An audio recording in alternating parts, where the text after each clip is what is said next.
ശബരിമല സ്വർണ്ണപ്പാളി കേസിൽ മുൻ Devaswom board president A Padmakumar പ്രത്യേക അന്വേഷണ സംഘത്തിന് നൽകിയ മൊഴി അന്നത്തെ ദേവസ്വം മന്ത്രിയായിരുന്ന കടകംപള്ളി സുരേന്ദ്രനെയും തന്ത്രിയെയും സംശയനിഴലാക്കുന്നതായി റിപ്പോർട്ട്. ഉണ്ണികൃഷ്ണൻ പോറ്റിക്ക് മന്ത്രിയുമായി നേരത്തെ പരിചയമുണ്ടായിരുന്നതായി പോറ്റി തന്നോട് പറഞ്ഞിരുന്നുവെന്ന് പത്മകുമാർ മൊഴി നൽകിയതായാണ് വിവരം. താൻ പരിചയപ്പെടുന്നതിന് മുൻപ് തന്നെ ഉണ്ണികൃഷ്ണൻ പോറ്റി ശബരിമലയിലുള്ള വ്യക്തിയായിരുന്നു. പോറ്റി ശബരിമലയിൽ പ്രവർത്തിച്ചിരുന്നത് തന്ത്രി കുടുംബത്തിന്റെ ആളായിട്ടാണ്. താൻ പോറ്റിയെ പരിചയപ്പെടുന്നതിന് മുൻപ് തന്നെ അന്നത്തെ ദേവസ്വം മന്ത്രിയായിരുന്ന കടകംപള്ളി സുരേന്ദ്രനുമായിട്ടും ഉണ്ണികൃഷ്ണൻ പോറ്റിക്ക് പരിചയമുണ്ടായിരുന്നുവെന്ന് പത്മകുമാർ SITക്ക് മൊഴി നൽകിയതായാണ് വിവരം. ശബരിമലയിൽ നടന്നത് സ്വർണ്ണക്കൊള്ളയാണെന്ന ആരോപണം പത്മകുമാർ ഇപ്പോഴും SITക്ക് മുന്നിൽ സമ്മതിച്ചിട്ടില്ല. ശബരിമലയെ പുനരുദ്ധരിക്കാനുള്ള നടപടികളാണ് നടന്നതെന്നും സ്വർണം തട്ടിയെടുക്കാൻ വേണ്ടിയല്ല ഉണ്ണികൃഷ്ണൻ പോറ്റിയുടെ പക്കൽ ഉരുപ്പടികൾ കൊടുത്തുവിട്ടതെന്നുമാണ് പത്മകുമാറിന്റെ നിലപാട്.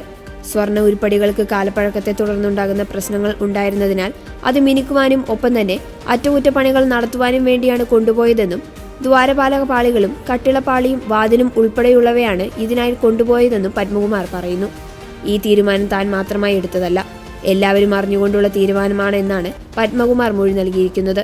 സ്വർണ്ണക്കൊള്ളയുമായി ബന്ധപ്പെട്ട് തന്ത്രിയോ കടകംപള്ളി സുരേന്ദ്രനോ പ്രത്യേക താൽപര്യം എടുത്തതായി പത്മകുമാറിന്റെ മൊഴിയിൽ വ്യക്തമായ പരാമർശം ഉണ്ടെന്നതിൽ വ്യക്തതയില്ല.